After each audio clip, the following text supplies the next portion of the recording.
उधर में नहीं जाऊंगा। खुद ही को कर बुलंद इतना, खुद ही को कर बुलंद इतना कि हर कयामत से पहले खुदा बंदे से खुद पूछे बता तेरी वजह क्या है। तो आज एक्चुअली हिमाचल सरकार हमारे से खुद पूछ रही है, अरे हाथी का सर्टिफिकेट ले ले, आजा आजा आजा ले ले ले ले, जल्दी जल्दी अप्लाई कर, जल्दी अप्लाई कर। अगर आप लिंक पे जाओ ना, वहां पे हाथी चढ़ चुका है, जिसकी बात मैं अभी कर रहा था पर लेकर हमने अभी लिंक चेक किया। तो आप तो दौड़ दौड़ के बोल रहे हैं, पहले बोलते थे हाथी कौन है, हाथी कौन है यार, पता नहीं हाथी कौन है। आज बोल रहे यार सर्टिफिकेट ले लो, जल्दी आओ जल्दी आओ। तो ये आपने जो करके दिखाया है जनता की ताकत से, वो जो वकील साहब ने कही बात, वो होता है। और उसके साथ आपको डेफिनेटली कोई भी पॉलिसी तब तक नहीं बनती जब तक आपके साथ राजनीतिक शक्ति, राजनीतिक इच्छा शक्ति, राजनीतिक प्रतिनिधित्व नहीं होता है। इस बात को नोट कर लीजिए। डेमोक्रेसी में ये बात तय है कि अगर आपके पास राजनीतिक शक्ति, राजनीतिक प्रतिनिधित्व नहीं है तो नहीं होगा।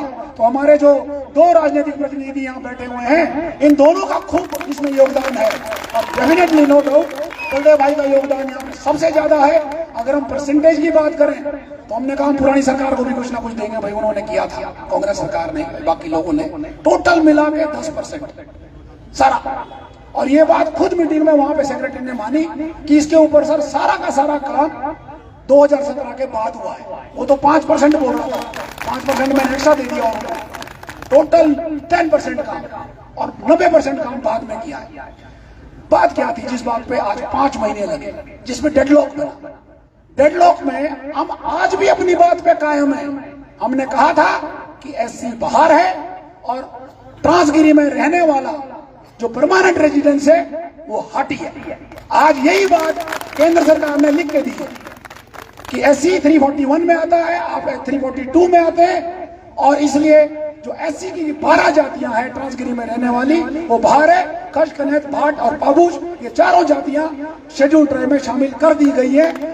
इस बात के लिए उन्होंने एक तरह से फटकार लगाई है हिमाचल सरकार को। यही एक टेक्निकल विषय था। अब आप देखिए नोटिफिकेशन जारी करने में कितना टाइम लगाया, 5 महीने। और हम क्या कह रहे थे कि यदि सरकार चाहे तो इसे 24 घंटे में कर सकती है, और वही हुआ भी। आते ही सर्टिफिकेट जारी होने शुरू हो गए। तो ये बात अगर ये लोग 6 अगस्त को कर देते तो क्या होता, मैं आपको बताता हूँ।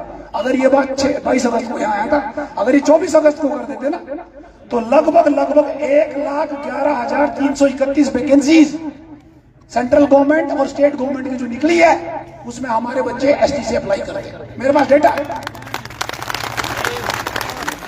उसके बाद एक बच्चे का 4,77,685 रुपए का स्कॉलरशिप और फीस माफ हो जाती, एक बच्चे की, जो इंजीनियरिंग कॉलेज में है, जो आईआईटी में है, जो आईआईएम में है, जो एनआईटी में है, जो पॉलिटेक्निक में है, वो माफ नहीं हुई, हमारे बच्चे ने दी है।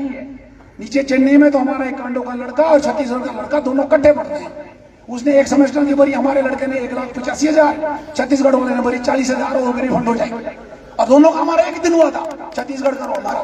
तो ये मोटी मोटी बातें जो हम कह रहे थे, और ये हमें ध्यान रखनी पड़ेगी लंबे समय तक। आप मेरा इशारा समझिए, ये बातें ध्यान रखिए लंबे समय तक कि ये कैसे होता है, कितना नुकसान किया है किस सरकार ने।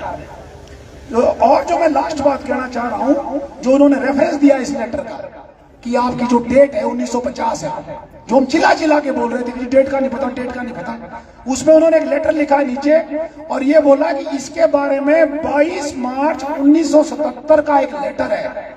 22 मार्च 1977 का चीफ सेक्रेटरी हिमाचल प्रदेश के पास लिखा हुआ एमएचए का, उसमें ये बात क्लियर बोलना बता दी गई है। हमसे क्यों पूछ रहे हो, अब आप बताइए। वो लेटर पड़ा हुआ था वहां पे, लेकिन वो दबा दिया था कि नहीं हमें नहीं पता डेट कौन सी है, क्योंकि लागू नहीं कर। तो ये बातें थी मोटी मोटी। अब आप लोग जो अगली स्टेप है हमारा, एक तो ई डिस्ट्रिक्ट के ऊपर सभी लोग जल्दी से जल्दी, सबसे पहले स्टूडेंट्स, हम लोग बड़े लोग रह सकते हैं बाद में, सबसे पहले स्टूडेंट ई डिस्ट्रिक्ट की साइड पे जाके अप्लाई करना शुरू कर दो फटाफट, ताकि आप लोगों को जल्दी से जल्दी मिल जाए। जहां टेक्निकल प्रॉब्लम आएगी, हमारे नंबर्स दिए हुए हैं, मैं टेक्निकल विंग का अध्यक्ष हूं आरटी समिति का, हम लोग आपकी मदद करेंगे कहीं पे भी। और अगला स्टेप जो होगा हमारा, अब ये बात यहाँ रुकेगी नहीं। अगला स्टेप क्लियर है, हमने वार्निंग ऑर्डर इश्यू कर दिया है। अगला है एरिया। अब हम एज ए ट्राइब हो चुके हैं, अब एरिया के लिए लड़ना है और एरिया करवाना है। वो काम भी हमारे प्रतिनिधियों ने लगभग 90% कर करके हमें छोड़ा हुआ है। अब उसे विधानसभा से पास करवाना है, गवर्नर के साइन करवाना है, दिल्ली भेजना है।